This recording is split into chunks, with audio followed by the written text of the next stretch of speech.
அனைத்து மக்களுக்கும் வணக்கம். நான் உங்கள் ராமன். வழக்கம் போல தமிழ்நாட்டில் இன்னும் இந்த எலெக்ஷன் ஃபீவர் குறையலன்னு தான் சொல்லணும். ஆக்சுவலி இந்த எலெக்ஷன் ரொம்பவே ஸ்பெஷலானது இல்லையா? இந்த எலெக்ஷன் முடிஞ்சும் நமக்கு அந்த இன்னும் எலெக்ஷன் ஃபீவர் கண்டினியூ ஆகிட்டே இருக்கு. நிகழ்வுகள் என்ன, பாலிடிக்ஸ் என்ன போயிட்டு இருக்கு அப்படிங்கிறத எல்லாரும் பார்க்க ஆரம்பிச்சிட்டாங்க இல்லையா?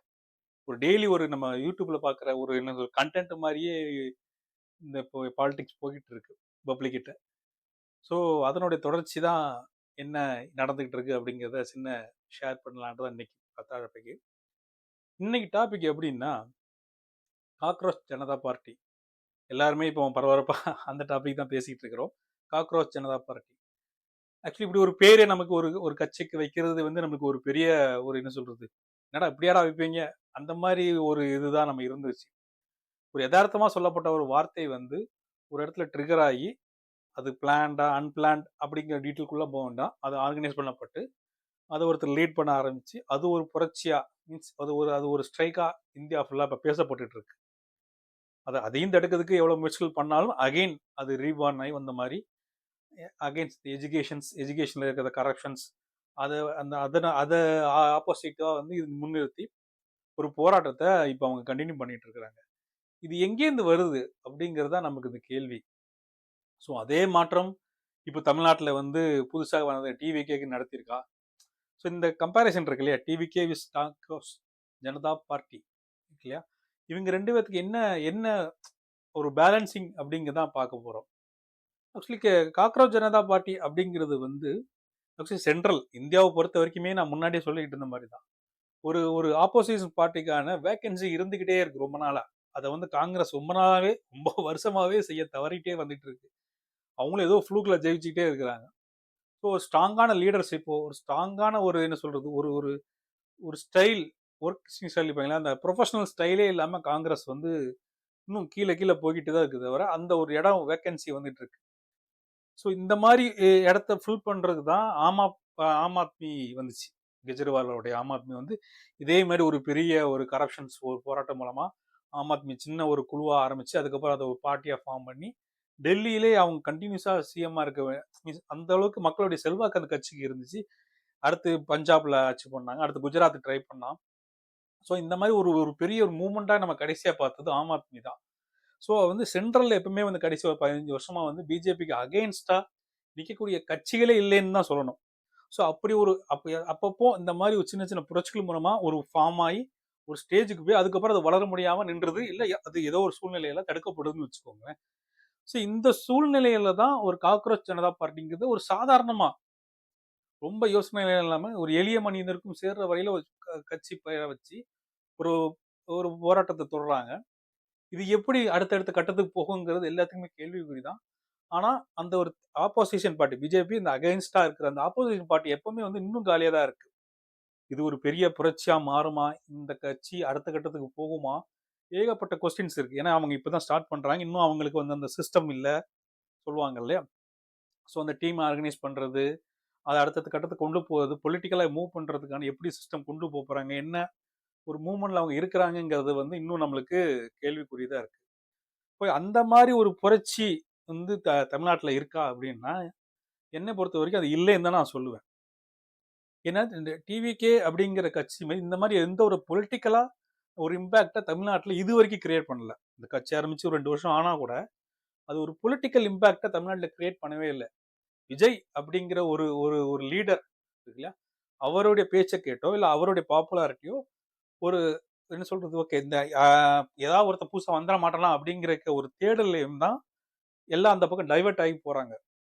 அந்த தேடலை ஃபில் பண்றதுக்கு இங்க இருக்கிற டிஎம்கேவோ ஏடிஎம்கேவோ தயாரா இல்லை. ஏன்னா அவங்களுக்கு தெரியல, அவங்களுக்கும் இது புதுசு. இந்த புதுசுன்னு சொல்லும் போது தான் ஒன்று ஞாபகம் வருது. இந்த ஒரு ஃபார்ட்டிஸ் ஏஜ்ல இருக்கிறவங்களுக்குலாம் ஆக்சுவலி நம்ம எல்லாமே டிரான்சாக்ஷன் டைம்ல தான் நம்ம இருக்கோம். நீங்க நல்லா பாத்தீங்கன்னா தெரியும், நாம தான் இடையில மாட்டிக்கிட்டோம். நம்மளுக்கு பழசும் தெரியும், அதோட ஹிஸ்டரிஸ் தெரியும், எப்படி வந்துச்சுன்னு தெரியும். ஒரு சைக்கிளா பார்த்துருப்போம், மாட்டு வண்டி பார்த்துருப்போம், சைக்கிள் பார்த்துருப்போம், ஸ்கூட்டர் பார்த்துருப்போம், இன்னைக்கு நடக்கிற இவி வெஹிக்கிள் வரைக்கும் நம்ம பார்க்குறோம். அதே மாதிரி தான் டெலிஃபோனு, ஃபோனே இல்லாமல் இருந்த தந்தியில் பார்த்துருப்போம், அப்புறம் டெலகிராம் இல்லையா, டெலகிராமில் பார்த்துருப்போம், போஸ்ட் ஆஃபீஸில் லெட்டர் போட்டிருப்போம், அதுக்கப்புறம் ஒரு வீட்டுக்கு லேண்ட்லைன் நம்பர் வாங்குறோம், அதுவும் தெருவுக்கு ஒரு லேண்ட்லைன் நம்பர், தெருவுக்கு ஒரு டிவின்னு வருது. அதுக்கப்புறம் தான் நம்ம ஒரு பெரிய சேஞ்சஸ் ஆன மொபைலுக்கு வருது. அதுக்கப்புறம் ஒரு இவ்வளோ பெரிய இன்னைக்கு ஸ்மார்ட் டிவி வரைக்குமே நம்ம வந்து சேஞ்சஸை பார்க்குறோம். ஸோ அப்போனா வந்து நம்ம என்ன பார்க்குறோம்னா ஒரு மிடில் இருக்கிறோம். ஸோ சடனாக ஒரு விஷயம் வரும்போது நம்ம இது எப்படி இருந்துச்சு தெரியுமா அப்படிங்கிற கம்பேரிசேஷன் கூட எல்லா விஷயத்துலையுமே, நாட் ஓன்லி பாலிடிக்ஸ், நம்ம லைஃப்ல நடக்க எல்லா விஷயமே எப்பவுமே கம்பேரிட்டிவ்ல இருந்துகிட்டே இருக்கு. அதனாலதான் நமக்கு வந்து சடனா இது இது அப்படின்னு சூஸ் பண்ண முடியல. நம்ம இவ்வளோ அது எப்படி இருந்து நான் பார்த்துட்டு இது வந்திருக்கேன் தெரியுமா, இது அவ்வளோ ஈஸியா வந்து இந்த பொருளை நான் அப்ரோச் பண்றதுக்கு நான் அவ்வளோ ஒரு ஐடியாலஜியோட யோசிக்கிறேன். ஆனா இன்னைக்கு இருக்க ஜென்சி வந்து அவன் எடுக்கும்போதே ஸ்மார்ட் போனோட தான் பார்க்குறான். அப்போ வந்து அவனுக்கு இந்த பழைய தாட்ஸ் ஞாபகம் இருக்காது. ஸ்மார்ட் போன் இதை வச்சு நான் என்ன பண்ணலாம் அதுதான் பார்க்க தவிர, இது 25,000 ஸ்மார்ட் போன்றா, அப்பமெல்லாம் அப்பாட்ட ஒண்ணுமே கிடையாதுடா, 1000 ரூபாய்க்கு தான் ஒரு ஃபோன் வாங்கி கொடுத்தானுங்க, அதே பத்திரமா பாத்துக்கிட்டேன், 25,000 போன் இது பத்திரமா பார்க்கணும், அந்த ஒரு மென்டாலிட்டி அவன்கிட்ட இருக்காது. இது போன், எனக்கு தேவையானதை செய்யணும், அவ்வளவுதான் அவனுடைய கண்டென்ட். அதே ஃபார்முலா தான் இங்க பாலிட்டிஷியன்ஸும் வருது. நம்ம வந்து இங்க தமிழ்நாடு ஹிஸ்டரியோ நம்ம தெரிஞ்சோ தெரியாமலோ டீ கடையில இருந்து நம்ம முடிவெட்டுற சலூன்ல இருந்து அந்த பேச்சுவார்த்தை நம்ம ஃப்ரெண்ட்ஸ்ல கண்டினியூ ஆகிட்டே வந்துட்டு இன்னைக்கு ஒரு இந்த அரசியலை பார்க்கும்போது நம்மளுக்கு புதுசா இருக்கு. என்னடா எதுவுமே பண்ணாம எப்படி ஒருத்தன் வந்தான்? மக்கள்கிட்ட எனக்கு 100% எல்லாம் ரீச் ஆகல, 50% ரீச் ஆகிருக்காரு, சான்ஸ் நோ மாற்று கருத்து. அதை வச்சு எப்படி ஒரு சிஎம் ஆகலாம் அப்படிங்கிற இன்னும் அந்த அதிர்ச்சியில தான் நம்ம மட்டும் இல்ல, இருக்கிற டிஎம்கே ஏடிஎம்கே எல்லாருமே அப்படிதான் இருக்கு. அவனுக்கு என்ன பண்ணனே தெரியல. ஏன்னா அவங்க இது இப்படிலாம் நடக்குமா அப்படிங்கிற கூட யோசனை கூட பண்ணியிருக்க மாட்டாங்க.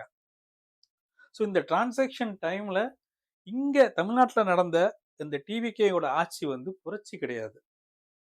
இது வந்து சடனா நடந்த ஒரு பூம். நம்ம எப்படி டக்குன்னு நோக்கியால இருந்து அடுத்த ஸ்மார்ட் போனுக்கு மாறணுமே, அந்த மாதிரி ஒரு டக்குன்னு ஒரு நடந்த ஒரு பூம் தான் தவிர, என்ன இது புரட்சி அப்படின்னா இது ஒரு பொலிட்டிக்கலா நம்மளுக்கு வந்து ஒரு இம்பாக்டை கொடுத்துருக்கணும். எல்லாரும் மனசுலமே வந்து கரெக்ட், இவன் சொல்றது கரெக்ட், இது இப்படிதான் நடந்திருக்கணும் அப்படிங்கிற இம்பாக்டை கொடுத்துருக்கணும். அது ஒன்லி லீடர் லீடர் மட்டும் பேசினா இருக்காது, அது கூட அது ஸ்ப்ரெட் ஆகியிருக்கணும். அது ஸ்ப்ரெட் ஆகும் போது தான் அது 100% ஒரு பொலிட்டிக்கலா அது ஒரு பெரிய பூம் அப்படிங்கிற வந்து நம்ம என்ன சொல்றது ஒரு அக்செப்ட் கொடுக்க முடியும். கரெக்ட், இவங்க பண்ணட்டும் அப்படிங்கிற மாதிரி. ஆனா இப்ப இருக்கிற சூழல் இது வரைக்கும் அப்படி இல்லை. மேபி நாளைக்கு மாறுதா, நாளை கழிச்சு மாறுதா, அந்த டீம் இன்னும் நாலேஜபிளா சப்போர்ட் பண்றாங்களா சிஸ்டத்துக்கு அப்படிங்கிறத பொறுத்து இருந்தா பார்க்கணும். ஆனா இங்க இருக்கிற காக்ரோச் ஜனதா பார்ட்டியும் டிவிகே பார்ட்டியும் என்ன சொல்றது ஒரு ஒரு ஆப்போசிட்ல நிற்கக்கூடிய கேரக்டர்ஸ். இவன் ஒரு பொலிட்டிக்கல் ஒரு மைண்டோட வரான். நீங்க சுற்றி நடக்க அரசியல்லாம் விட்டுருங்க, ஒரு பொலிட்டிக்கல் ஐடியாலஜியோட வரான், மக்களை கூட நிற்கிறான், மக்களுக்கு ஏதோ ஒரு பிரச்சனைக்கு சப்போர்ட் பண்ணி போராட ஆரம்பிக்கிறான். இது அடுத்த கட்டத்துக்கு எப்படி போகும்னு தெரியல. இவன் ஏதோ ஒரு மக்களோட ஆதரவோட 50% மக்களோட ஆதரவோட ஒரு ஒரு ஒரு ஒரு கவர்மெண்ட் கையில வச்சிருக்கிறாரு. ஸோ இதுக்கப்புறம் இதை எப்படி ப்ரூவ் பண்ணி கொண்டு போக போறாரு? இது ரெண்டுமே வேற வேற இடத்துல இருந்து தான் வருது. ஆனா என்ன சொல்றது அலை அப்படிங்கிறது வந்து இங்க இல்ல. அப்படின்னா நமக்கு எல்லாத்துக்குமே அந்த இம்பாக்ட் தெரிஞ்சிருக்கணும். நம்ம இன்னும் வந்து அந்த ஒரு ஆசோலேஷன் மைண்ட்ல தான் இருக்கும். டிவிகேவா, டிஎம்கேவா, ஏடிஎம்கேவா, சீமானா அப்படிங்கிற மைண்ட்ல தான் இன்னும் இருக்கு தவிர, விஜய் அப்படிங்கிற 100%ல எல்லாருடைய கருத்தும் ஒத்து போகல. அப்படி இருக்கும்போது அது புரட்சி இன்னும் அது ஆகலைன்னு தான் அர்த்தம். ஸோ ரெடி ஃபார் குக்கிங் அந்த மாதிரி தான் இருக்கணும். ஸோ ரெண்டுமே வேற வேற இடத்துல தான் இருக்கு. காக்ரோச் ஜனதா பார்ட்டியாக்கும் தமிழக வெற்றி கழகமாகட்டும். ஆனா ரெண்டுமே ஒரு இடத்துல என்ன சொல்ல அசம்பிள் ஆயிடுச்சு. இதுக்கப்புறம் அது எப்படி ஃபார்வர்ட் பண்ணிட்டு போகுது அப்படிங்கிறதா நம்ம பார்த்துக்கிட்டே இருக்கணும். ஸோ அதை பற்றி தான் நம்ம இன்னைக்கு பேசலான்னு ஸ்டார்ட் பண்ணோம். ஸோ இது என்னன்னா நம்ம சொல்ற மாதிரி நம்ம ஒரு ஐ விட்னஸ் மாதிரி ஆயிட்டோம். எல்லா சேஞ்சஸும் நம்ம எப்படி பார்த்தோமோ அதே மாதிரி இந்த பொலிட்டிக்கல் சேஞ்சஸும் நம்ம பார்த்துக்கிட்டு இருக்கிறோம். பட் இது எவ்வளவு என்ன சொல்றது ஒரு ஒரு ஒர்த்ஃபுல் ஒரு மூமெண்டா இது அடுத்தடுத்து கிரியேட் ஆகுது.